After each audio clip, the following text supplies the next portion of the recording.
Hey everyone, I'm your friend Doremon fanboy. Today, I've brought a very interesting fanfic story for you, which is, What If Doraemon Had No Gadgets? Part 1. If you enjoy fanfic stories like this, please subscribe to the channel. And if you want the next part, don't forget to comment below. So, let's begin today's fanfic. One morning, something strange happened in Nobita's house. Doraemon woke up and reached into his pocket, only to find it completely empty. There were no gadgets, no take-copter, no anywhere door, not even a single memory bread. His four-dimensional pocket, the source of all his miracles, had stopped working. For a moment, Doraemon froze. He tried everything he could, but nothing worked.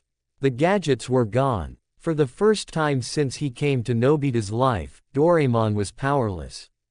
When Nobita saw Doraemon sitting quietly, he asked, "What's wrong, Doraemon?" Doraemon looked down and said softly, "My pocket isn't working, Nobita.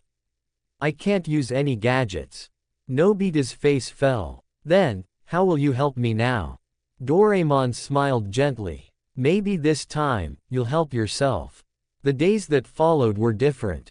Nobita still woke up late, still forgot his homework, and still got scolded by his teacher.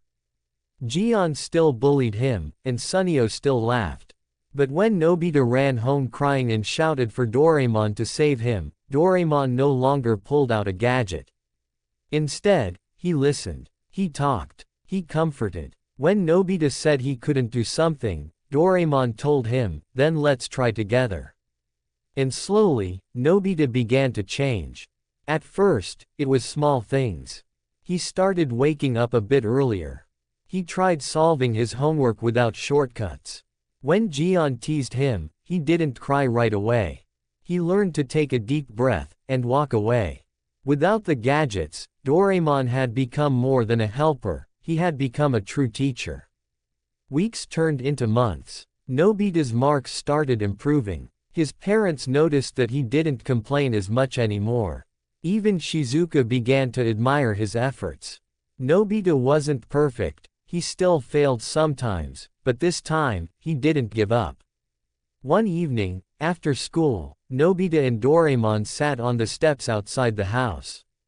The sun was setting, painting the sky with shades of orange and gold. "Doraemon," Nobita said quietly, "I think I'm starting to understand something." "What's that?" Doraemon asked. "I used to think your gadgets were magic. But now I see the real magic was always you. You believed in me even when I didn't." Doraemon's eyes softened. "Nobita, that's all I ever wanted, for you to believe in yourself." Time passed. Nobita grew up. He finished school, found a job, and married Shizuka. Doraemon was still there, still without gadgets, still smiling. Children from the neighborhood often came to visit. They had heard stories about the robot cat from the future who once had amazing gadgets. "Doraemon," the children would ask eagerly, "can you show us one of your inventions?" Doraemon would laugh and say, "I don't have them anymore." The children would look disappointed, but Doraemon would add, "I can tell you something better. A story about a boy who thought he couldn't do anything, but learned that courage was the greatest invention of all." And then he would tell them stories about friendship, kindness, and growing up. The children would listen with wide eyes, and even without gadgets, they found magic in his words. Years later, Nobita grew old. His hair turned gray, his steps became slower, but his smile never faded. One evening, as the stars began to fill the sky, Nobita sat beside Doraemon on the porch, just like they had done countless times before. "Doraemon," he said softly, "you came to help me become happy. Do you think I did?" Doraemon looked at him and smiled. "Yes, Nobita. You found happiness, not because of my gadgets, but because you learned to create it yourself." Nobita nodded, his eyes warm. "Thank you, Doraemon. You were the best gift I ever had." That night, Nobita fell asleep with a peaceful smile. Doraemon sat beside him quietly, watching over him like he always had. Many years later, the world changed. Technology advanced far beyond anything Doraemon had ever imagined. But he still lived in that small house, greeting children, sharing stories, and teaching kindness. He no longer needed a gadget to fix things. His words, his care, and his heart had become the most powerful tools of all.